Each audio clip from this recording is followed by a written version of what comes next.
ইরাকের ইফতার সম্পর্কে আজ জানি। যুদ্ধবিধ্বস্ত ইরাকে রমজানে আগের মতো জৌলুস নেই। তারপরও ধর্মীয় অনুষ্ঠানগুলোতে ইরাকিরা তাদের ঐতিহ্য ধরে রাখার চেষ্টা করছে। যুদ্ধবিধ্বস্ত দেশ ইরাকের উপর দিয়ে অনেক ঝড়ঝাপটা গেলেও তারা তাদের ইসলামী ঐতিহ্য ধরে রেখেছে। ইরাকের রোজার প্রস্তুতি মাসখানেক আগ থেকেই শুরু হয়। নানা রকম রান্না বান্না জোগাড় যন্ত্র ভরতে থাকে ইরাকিদের ঘরে।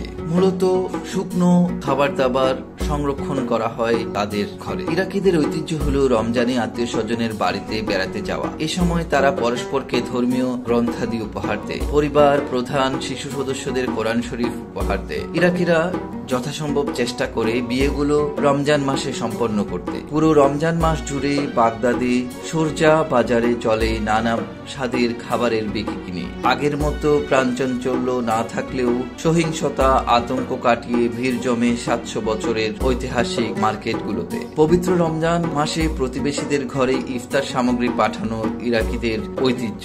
এ প্রচলন এত বেশি যে এর ফলে অনেক সময় নিজেদের ঘরে তৈরি খাবারও নিজেরা খাওয়ার সুযোগ পায় না।